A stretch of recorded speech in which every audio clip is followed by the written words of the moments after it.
Overlord Colonel Sheares stood at the center, draped in obsidian command robes that shimmered like oil in starlight. His mandibles clicked once, an expression of disinterest. "Deploy orbital fire," he said, waving lazily toward the human planet. "Eliminate their command structures, scatter the rabble."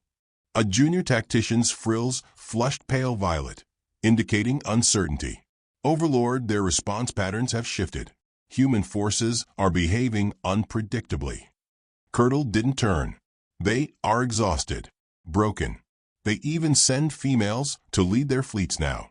This is no longer war, it is cleanup." Snorts and low chuckles echoed from the room's perimeter. Older strategists leaned back, amused by the implication. One Admiral Vizier exhaled through his vents and muttered, "A matriarchy formed from desperation." How very primitive. The room agreed in silence. Earth was fractured, its fleet scattered, resources depleted. The last wave of planetary defenses had fallen like dry bark beneath the Empire's phase cannons. The rise of female human leadership was seen not as evolution, but as final surrender. Outside the chamber, a vast window revealed the fleet. Thousands of ships hovered like a steel reef in orbit, each vessel a testament to millennia of galactic conquest. The Empire had consumed over 100 species.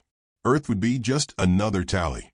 But deep beneath Earth's scorched exosphere, Admiral Abigail Connolly watched. The room she stood in was small, dim, and shaped like a spearhead, black metal walls wrapped in carbon nanofiber shielding. Unlike the Empire's extravagance, her war room was stripped down to essentials: tactical holograms, encrypted comms, and a glowing AI orb pulsing with synchronized data streams. "Any word from Fleet Command?" she asked, not turning away from the display. "No, ma'am," replied Lieutenant Helena Moore, her voice clipped but steady. "But we've cracked phase intercept code 9. We can hijack the Empire's warp relays the moment they initiate." Connolly's lips curled faintly. It wasn't a smile, just the memory of one. "That'll have to do." She tapped a control on the console, and the central display shifted Earth, surrounded by the Empire's encroaching fleet. No defense satellites left. No orbital artillery. Not even decoy drones. To the Empire, it must look like surrender. That's what she wanted. Her voice carried weight when she spoke next. "We let them think we're weak. We let them laugh. That's the part they never see coming." The officers around her were all women, brilliant, battle-tested, hardened not by glory, but by grief. They had watched their cities fall, their families burned, and still stood. Lieutenant Commander Zoe Archer leaned in, chewing on a dried caffeine stick like it owed her money. Signal coming through open channels. Empire broadcasting again. The room froze. Connolly nodded. "Put it up." The display flickered, shifting to Colonel's cold visage. His mandibles splayed in what passed for a condescending smile. "To the remaining human command structure," he began, "we recognize your collapse. Your leaders are gone. Your technologies are obsolete. Surrender your fleets. Lay down your arms. There is no dignity in annihilation." Connolly let the message play out. His voice was smooth, sterile, devoid of heat. When it ended, she paused, then activated the outbound comm channel. "This is Admiral Abigail Connolly of the United Terran Resistance," she said, voice even. "And I respectfully disagree." Colonel's eyes widened just slightly. It was the first tell, the slightest crack. "You have misunderstood our silence," she continued. "We weren't retreating. We were watching, learning, improving." Colonel replied, but she muted him mid-sentence. "Time to begin," she said, glancing at Archer. "Send the pulse." Across the solar system, deep space relay points long thought destroyed blinked to life. Stealth satellites, no larger than pebbles, awakened, releasing encrypted microbursts into the void. At first, the Empire noticed nothing. Then the anomalies began. Empire fleet vessels started pinging false telemetry. Power routing began flickering. Minor, almost unnoticeable. Targeting systems showed ghost images. Ships that weren't there, and then ones that were too close, too fast. "Ma'am," said Moore, eyes wide, "the virus has entered their AI cores." Connolly nodded. Good. Let it learn. She stared at the star map as the Empire's tactical AI began seizing up under the weight of unexpected logic loops, human improvisation, irrational patterns, sudden unpredictability. In the vastness of space, the Empire's lead destroyer rotated its cannons to fire, then stopped. Sensors overloaded. The ship began rotating slowly, without command. A dozen others followed suit. In the Empire's command center, Kurtle spun toward his engineers. What is this? He barked. Why are we not firing? One engineer whimpered. Our ships are detecting hundreds of enemy vessels, but none of them match known schematics. And they're changing. They shift every scan cycle. Impossible. Kurtle roared. The engineer was pale. They evolve. Meanwhile, on Earth, Connolly whispered to her AI. Engage deep drill protocol. Phase sabotage now. A sudden silence bloomed across the Empire's fleet, like a breath held too long. One by one, command consoles flickered and died. In the flagship's throne room, Admiral Vazaire watched his dashboard go black. Symbols unfamiliar to his species began pouring across every surface. Angular glyphs, looping code, images of a red flower blooming against a black void. Kurtle grabbed a subordinate by the collar. What is that? What does that symbol mean? The alien trembled. They call it the Black Lotus. For the first time in his career, Kurtle Sheares felt something he could not categorize. Was it doubt? No species could evolve that fast. No species. He looked again at Earth, so small, so blue, so vulnerable. But beneath that vulnerability now stood something else. Not power, not even rage. Precision. Human fleets did not appear on scanners. They didn't need to. They were already inside, ghosts in the machine. Ghosts with purpose. Kurtle's voice cracked the silence. Prepare the Omega Directive. All ships, prepare to fall back. But his command went nowhere. His words echoed uselessly in the dead air. The fleet's comms were compromised. Connolly stepped forward in her command center. Project Image. On every alien screen across the entire Empire fleet, a single human woman appeared. Her face was expressionless. Her voice calm. You shouldn't have come. The transmission ended. Back on Earth, Connolly turned to her officers. Stand by for Phase 2. No one cheered. No one smiled. They all knew this wasn't the end. It was only the first answer in a long, brutal exam. Above them, the stars flickered. The war wasn't over. It was just waking up. And this time, it wasn't the aliens who had the upper hand. It was the women they called weak. The women they dismissed. The women they didn't understand. Until now, aboard the Zircon Prime battlecruiser, silence had become a problem. The kind of silence that gnawed at certainty, that unwound centuries of military doctrine with a slow surgical pull. Admiral Vosik stood frozen over a console, tendrils twitching, his gaze locked on the fragmented sensor feed. Blurred shapes flickered in and out of existence. No consistent readings. No mass signature. No recognized silhouette. Just disturbances, beautiful, horrific disturbances, carving through the Empire's outer fleet. He didn't speak. He didn't need to. The junior officers behind him whispered in tones, so hushed it sounded like prayer. A flower, they said. Black petals blooming in the void. Graceful death given shape. He closed his eyes and reached for logic. For procedure. But logic failed him. Protocol had no page for hallucinations. One of the ships on the monitor, a proud tri-pronged destroyer, began spinning without command input. Its phase core bled green across the hull, an impossible leak. The targeting array turned inward and fired into its own sensor spine. What are they doing to us? A voice whimpered from across the bridge. Vosik didn't answer. He didn't have the words. No one did. On Earth, Admiral Abigail Connolly stood in her command station, arms folded behind her back. The lights were low, the room humming with controlled tension. Her officers watched in synchronized stillness as the Black Lotus fleet began its opening move. Signal integrity holding? She asked. Lieutenant Helena Moore replied without turning. 76% and climbing.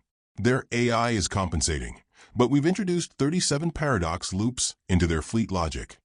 They'll start to fracture. They already have. Zoe Archer leaned against the wall near the projection, arms crossed, head tilted. Her voice was dry. They called us just women. Now they get to see what that means. The screen in front of them displayed chaos, made art. The Black Lotus fleet was in motion, finally revealed. Dozens of ships emerged from behind shadowed moons, Saturn's rings, and asteroid wreckage long dismissed as debris. Each vessel bore no obvious weapon ports, no standard form. Instead, they pulsed with a deep iridescence, shaped like spirals, petals, and fractal stars. They moved not in formation, but in rhythm, like dancers across a stage too vast for any empire to comprehend. They don't even know what they're looking at, Connolly murmured. They're trying to catalog this like it's a class of worship. It's not. Zoe cracked her neck. It's a language.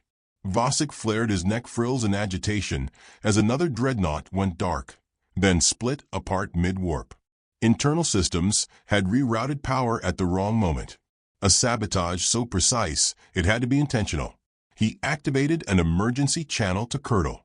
They're not jamming us, sir. We're not being attacked in the way we understand it. Then explain what is happening, Curdle snapped.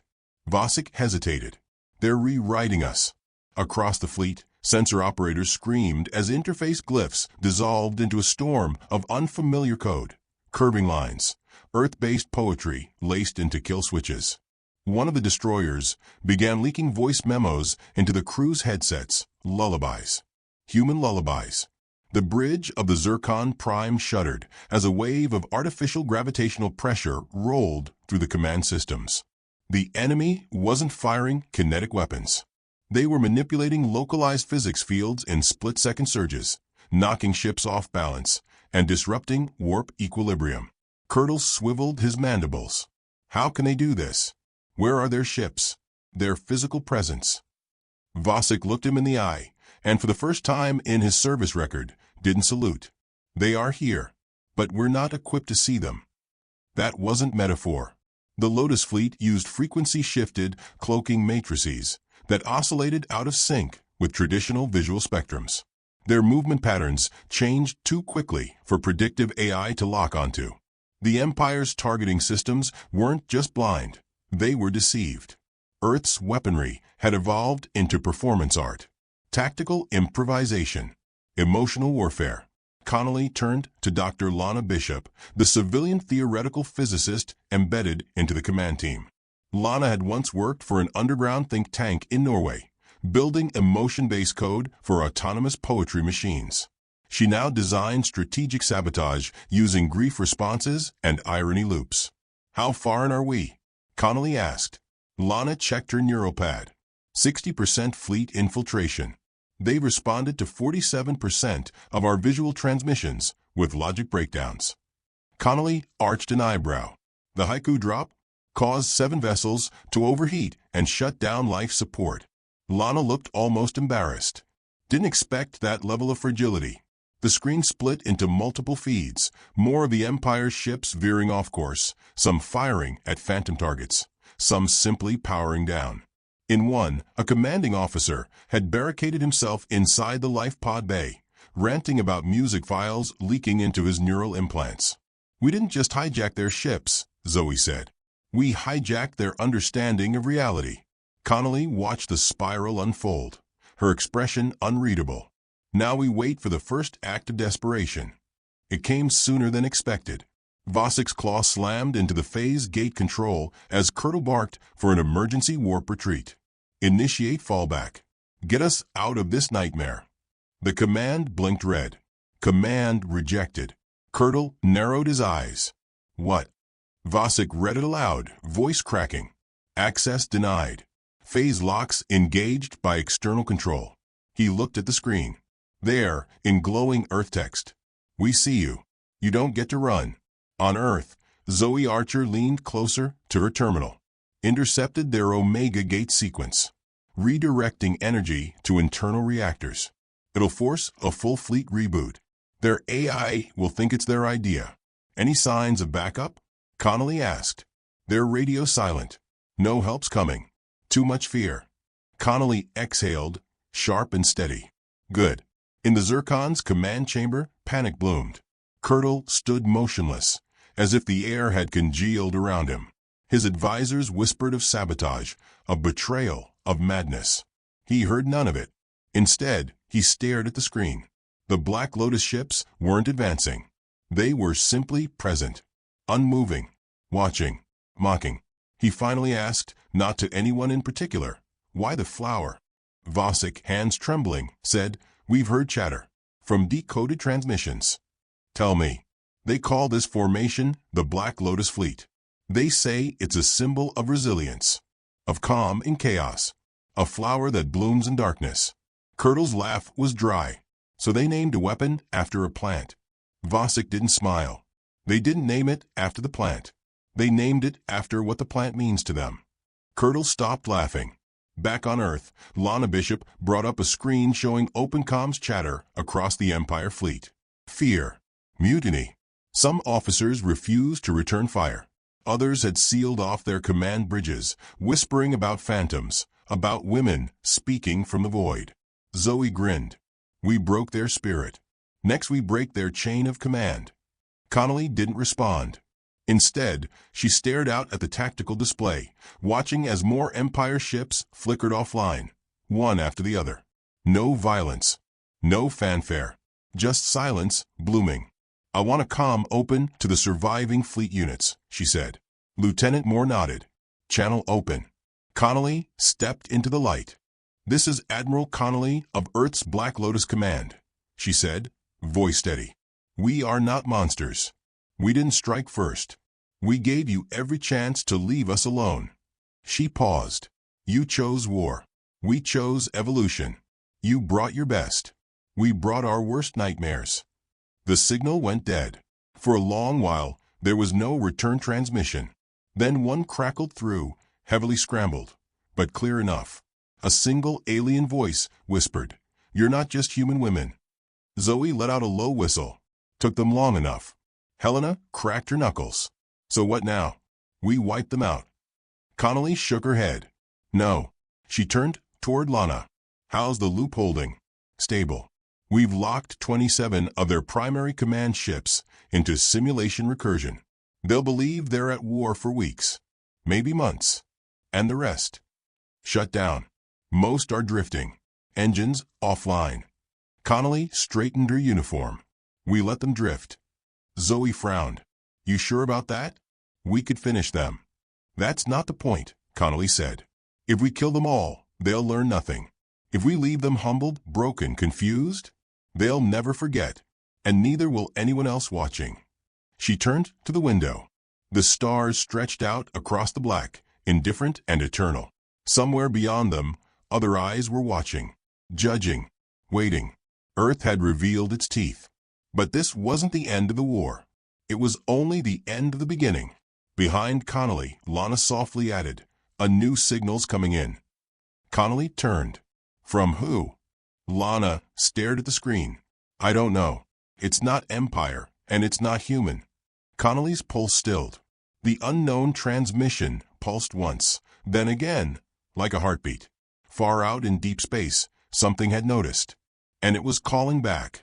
The stars burned dimly now over the Empire's fleet, distant, flickering, uncaring.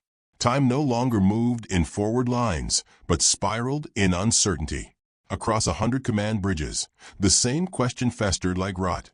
How did everything collapse so fast? Colonel Sheares stood alone at the center of his fractured throne room, the once glorious command deck now pulsing with emergency lights and static. Displays blinked incoherently. Doors locked and unlocked without prompt. Voices on the comms were no longer officers, but garbled human transmissions, repeating fragments of Earth poetry and lullabies in distorted loops. He clenched one set of claws around the railing, the polished steel beneath him warped and groaning from the internal chaos. Around him, no one gave orders. No one dared.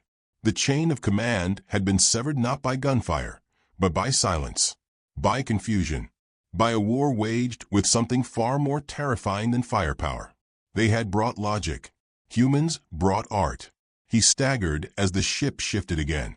Not from impact, from internal rewiring. Their systems were being resculpted in real time by an enemy they couldn't even see.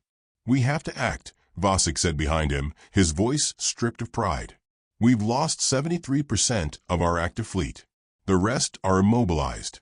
Some crews are turning on each other. Others," he hesitated, "others are experiencing hallucinations." Curdle turned slowly. Hallucinations. Vasek's frills were dull gray now. They're seeing human women. In corridors. On decks. Staring. Silent. Watching. Projections. Worse. The crews believe them. Curdle said nothing for a moment. The noise around him dimmed to a low whine, as if the universe itself was straining to remain real. He raised a trembling hand and activated a sealed override panel. A crimson glyph appeared. Obscura protocol locked. The AI voice, female, calm, eerily human in tone, whispered. Authorization accepted. Obscura in motion. Vasek straightened. "Sir, that protocol is untested." "It's not for us," Curdle murmured. Obscura wasn't a weapon in the traditional sense. It was a failsafe, an ancient, nearly mythical piece of code architecture the Empire had stolen from a long-dead civilization. A tactical engine that could think, rewrite, adapt. Not with emotion, not with strategy, but with instinct. It didn't fire missiles. It broke reality. For centuries it was buried, feared, locked away with the label, too dangerous for simulation. Now it was their only card left. Meanwhile, across the Saturn perimeter, the Black Lotus fleet waited. Not advancing, not retreating, just watching. Admiral Connolly stood with her officers aboard the SS Vesper, the primary nerve center of the Black Lotus. Her face was expressionless, but her posture radiated something more than composure, purpose. She watched the Empire's remaining ships attempt to reorganize, like broken glass trying to become a mirror again. "They're initiating something," Zoe Archer said, chewing her second stim tab of the hour. "Signal signatures are weird. Not just command code, but dimensional echoes." Helena Moore tapped her console. "Phase resonance. They're activating some kind of recursive waveform. It's not just reacting to us, it's rewriting the battlefield." Connolly's eyes narrowed. "They're deploying Obscura." The room froze. Lana Bishop turned pale. "How do you know that name?" Connolly took a breath. "Because I've seen it before. Years ago. During the first Mars listening crisis. We intercepted data fragments, garbage from an Empire black site. The code whispered to our deep AI cores. Almost killed one of them. The lab had to be sealed and sterilized with fire." "And you didn't tell us?" Zoe asked. "We didn't understand it. We still don't. But I know one thing," Connolly said, turning toward the central display. "It doesn't belong in this universe." Lana whispered, "You think they're desperate enough to use something they can't control?" "They already have," Connolly said. "Prepare for adaptive phase countermeasures. If Obscura completes its initialization, this won't be war anymore. It'll be a dream we can't wake up from." Outside, space began to twist. At first it was subtle, like a shimmer in water. Then came the fractures. Rips in space, jagged like torn fabric, opened in proximity to the Empire's ships. Through them spilled not weapons or drones, but dissonance. Colors no one had names for. Sounds that made crew members sob uncontrollably or laugh without reason. Reality wavered like a heat mirage. One Empire vessel turned its weapons inward, believing it was surrounded by enemy ships. Another broadcasted a desperate plea in Earth English, asking for asylum. A third vanished completely, leaving only a smear of heat and memory on the scanners. Zoe stared. "That's not tactics. That's insanity."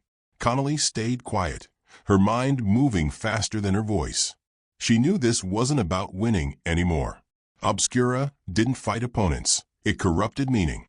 It tore apart the concepts of enemy, friend, ship, and self.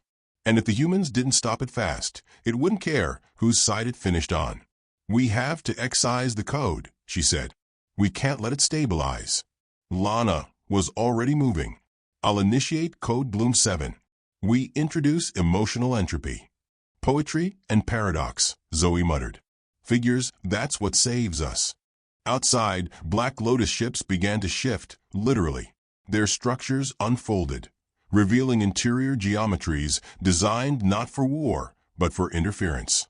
Their very hulls emitted sonic pulses laced with emotion, grief, love, curiosity. The sound waves collided with Obscura's distortions, creating friction in the vacuum, a paradox in itself. Empire ships began glitching back into stable formations, if only temporarily. Inside the Empire's main vessel, Kurtle fell to one knee. The Obscura engine behind him howled, a shriek made of collapsed timelines.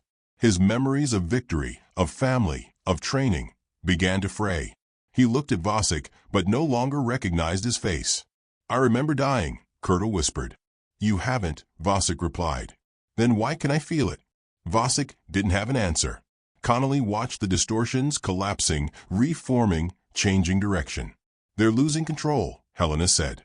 "Obscura's recursive logic is turning inward." "They thought it would help them win," Lana said, voice hardening. "But all it knows is chaos." "Let's give a taste of something new," Connolly ordered. "Deploy the second bloom." Across the human fleet, hundreds of small vessels launched, flower-shaped drones called petal interceptors. Each carried no weapons, no shields, just a payload of symbolic logic and emotional feedback loops. They drifted toward the heart of the Obscura storm. One by one, they began to sing. No human voice, just melody. Music constructed by AI from fragments of human emotion, grief, and resilience. A choir of sorrow and defiance. Obscura's pulses stuttered. The rips in space narrowed. One by one, the Empire's remaining ships stabilized. Systems rebooted. Artificial gravity returned. Lights flickered back into predictable rhythm. And for the first time in what felt like days, the void was silent. Vasek gasped as oxygen returned to normal levels.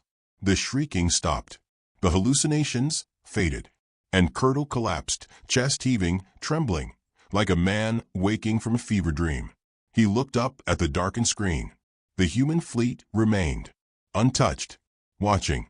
"This is what they are," he whispered. "Not warlords. Not monsters." He gritted his mandibles. "They are artists of ruin." Back aboard the Vesper, Connolly sat slowly, her energy spent. The storm had passed, but the sky still smelled of threat. She knew the Obscura wasn't truly destroyed, just redirected, sealed away for now. "You think they'll try that again?" Zoe asked. Connolly looked at the display. "They will if they survive this." Helena brought up the latest scans. Their fleets fractured. No leadership. No unity. Some of them are sending out surrender pings. Lana frowned. "And some are just sitting in silence." "They're waiting," Connolly said. "For what?" "For what comes next." In the distance, far beyond the wreckage, the strange transmission returned. The unknown signal that wasn't Empire and wasn't Earth. It pulsed again, soft, steady, deliberate. Connolly stared at it. "That's not just background radiation," she said. "No," Lana agreed. "It's to pattern. Rhythmic." Zoe leaned in, brow furrowed. "Are we picking up a third party?" "Looks like an invitation," Helena said. Connolly exhaled. "Or a warning." The officers stood in silence, the weight of the moment heavy in their chests.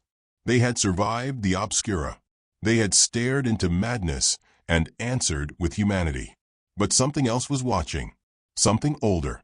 And now it was knocking. Connolly rose, her voice quiet but unshaken. "Get the fleet ready. The galaxy's a stage, and the next act's already begun." Ash drifted across the void like ancient snowfall. The once mighty fleet of the Galactic Empire now hung scattered and broken in low orbit over Earth's exosphere.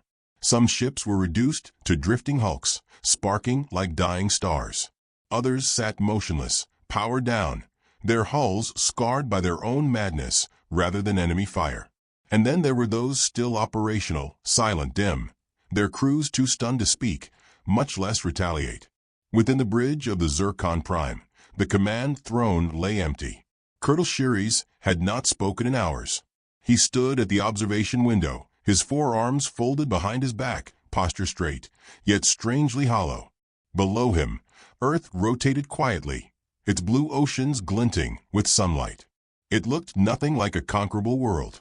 It looked ancient, untouched by the arrogance he once wielded like a blade.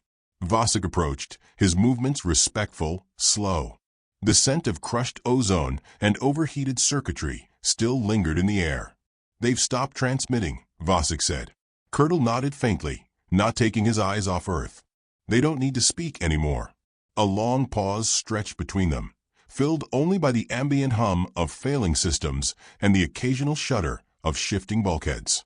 Empire engineers moved in the shadows, still trying to reboot command pathways, unaware or unwilling to accept that they were now relics of a defeated order. "What's left of the fleet?" Kurtle asked at last, his voice low, scraped raw from silence. 17% functional. Less than 5 able to achieve warp. Our phase gate is still locked." "And the rest?" Vasek hesitated. "Some refuse orders. Others are non-responsive. A few are requesting asylum." A bitter laugh escaped Kurtle's mandibles. "From humans?" Vasek didn't reply. On Earth, Admiral Abigail Connolly stood on the cracked tarmac of what used to be Colorado's NORAD complex, now converted into the Lotus Command Nexus. The air smelled of ozone dust and distant wildfires, but the breeze was clean. The war room had been relocated outdoors. The sky above was a curtain of stars, some familiar, some broken, some new. She watched the Empire's ruined fleet from below, but her mind wasn't on the orbiting carcasses. It was on the message, the pulse, the signal that still hadn't stopped. She tightened the collar of her jacket as Lana Bishop approached, carrying a tablet humming with decoded frequencies. "It's growing stronger," Lana said, not bothering to offer small talk. "Definitely intelligent. It's scanning us now. Not hostile, just curious."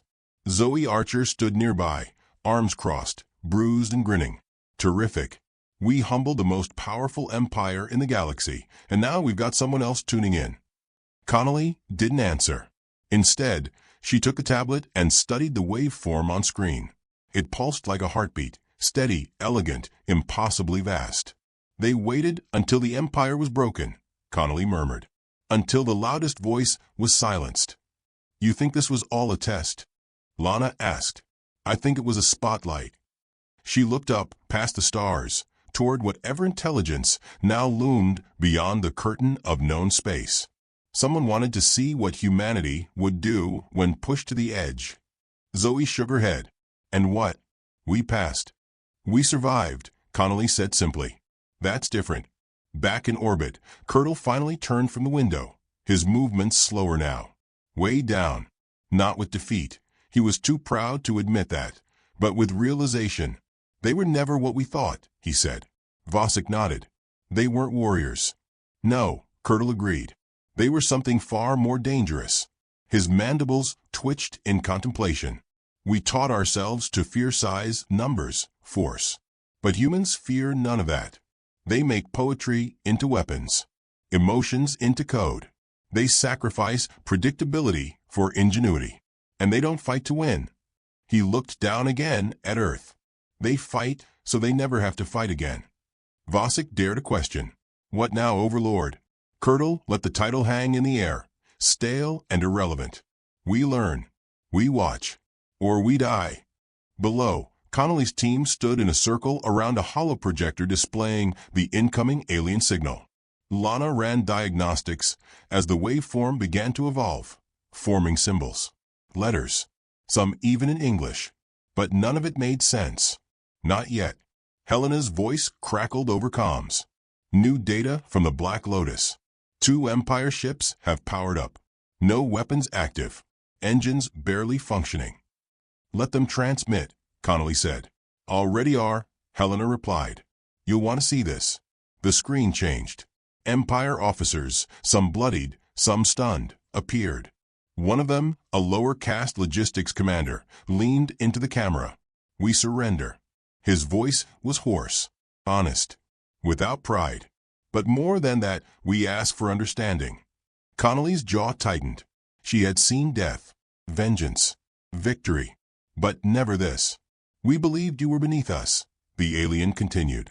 Now we see you are the fire we never understood. Zoe scoffed. Flattery from tyrants. That's new. But Connolly stared longer, absorbing not the words, but the tone. They weren't just scared. They were changed. Later that evening, as silence fell over the Nexus, Connolly sat alone by the edge of the command post's perimeter. Her officers had retired, war-weary and sleep-deprived, but she couldn't rest. Not yet. A small child approached her, barefoot, maybe 7 or 8. One of the refugees brought in from the outpost towns. He looked up at her with wide eyes. "Are you a general?" he asked. Connolly smiled softly. "Something like that." The child sat beside her, knees pulled up to his chest. He stared up at the shattered night sky, littered with unfamiliar lights and wreckage. "Did we win?" Connolly considered the question. "No one wins a war," she said. "Some just survive it better."